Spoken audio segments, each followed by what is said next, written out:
Hey, hello, howdy fellas. Frankie Davey Becker again on YouTube. Today on YouTube I have another update. This is update number 2 on my build of the Shackleton bomber on Speedys Part 2. 97 group build, 1960 aircraft, jet reciprocal aircraft of the 1960s. This is my Part 2. Number 2 update build report. I've been at this pretty much off and on all day today, folks, and yesterday. As for the last update, I had the interior details already submitted and everything like that. I went ahead and airbrushed the interior gray-green, which is the interior green with English used, and I'm not too keen on the interior detail of the Shackleton bomber. After it was post-World War II, so I imagine the interior colors are probably different than the original gray-green color they had. Well, I went ahead and airbrushed the pilot's compartment, interior green, the gray-green. I went ahead and picked the pilots, cleaned the flash off the pilots, I painted them up, and so this is fuel Panzer Bill. Mr. Bill, I got some pilots on mine now, so you got me started putting pilots in my aircraft now, so get some character. You the man, buddy, you the man.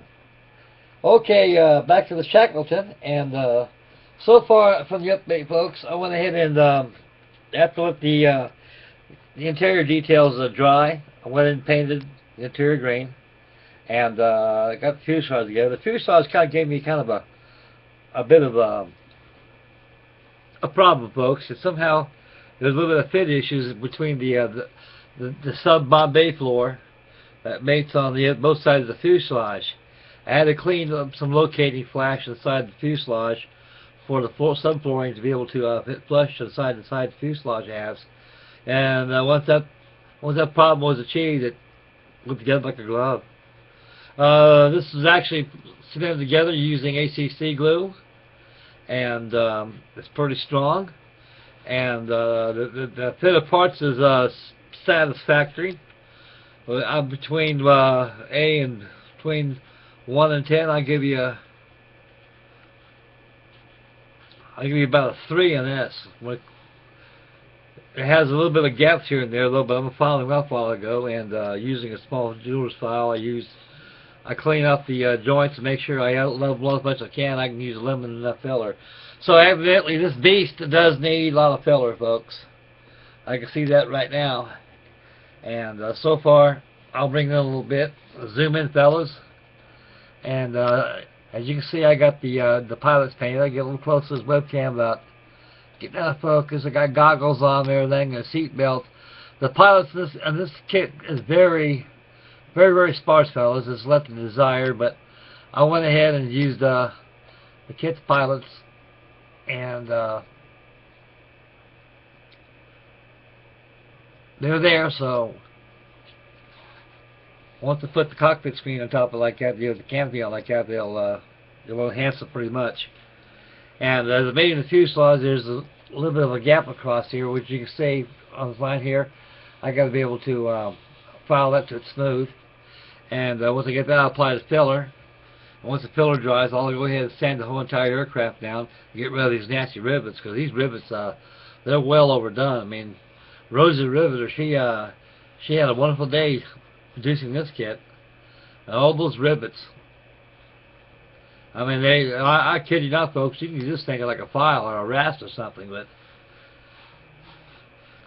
this is an old kit. This is an old bare bones kit, so I would not want to advise to have this kit for a novice at heart, because you'll run a lot of difficulties, especially with this company called Arc Models. They must got a hold of the frog molds too or something, but their instructions, like I say, they're you'd be left in the dark, folks. You'd be swinging blind.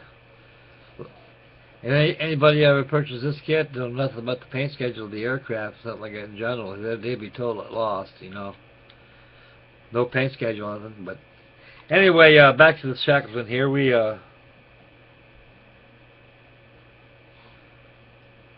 Right now I'm going to prepare the fuselage before I put the filler on it, and once the filler dries, I'll go ahead and sand the whole assembly down, and I'll start on the wings and join them, and prime and finish up. It's a fast build. There's some fit issues in the kit, and some parts fit pretty good. The vertical horizontal stabilizer, the tail feathers, they fit quite nicely without a fuss. But this kit is loaded with flash, so all you flash fans out there, man, this kit's a real turn on. Other than that, you'd be pretty busy removing flash. So I spent about a good 3 hours removing flash off this airplane before I even got to this part of the stage. So in between painting and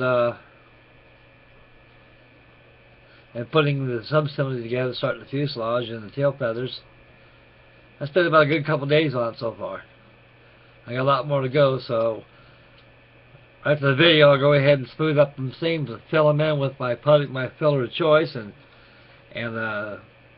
sand them down and get rid of some of these rivets.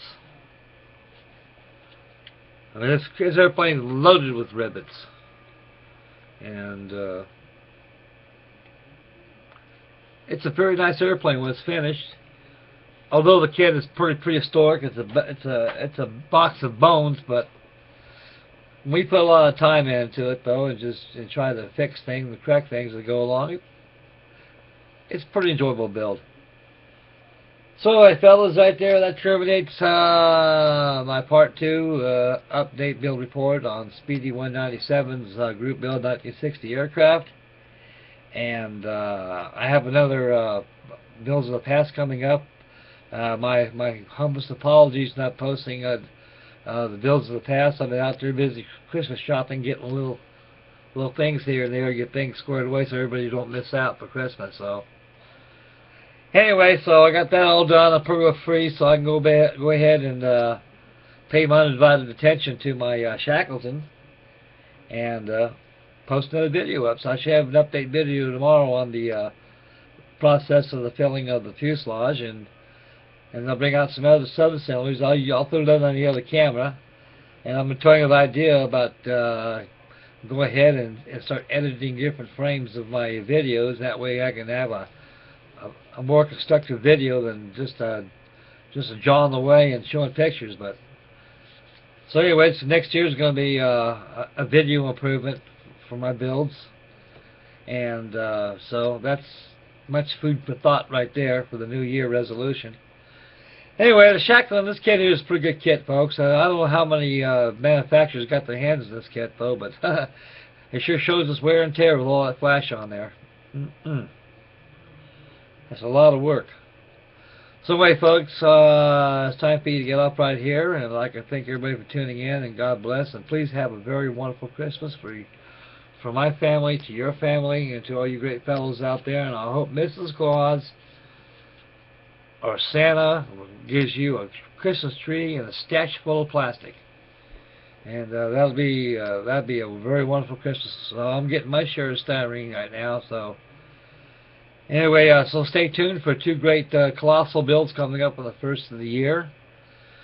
We got Russell Goslin. We got his D-Day build. And we got Jake Cutler, Steve's carrier aircraft group build. So we put a dandy build side by side, folks, and we a lot out there.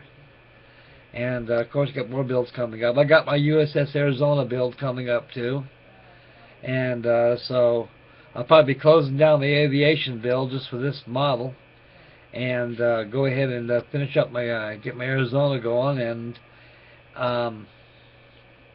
go from there and participate in a couple group builds in between.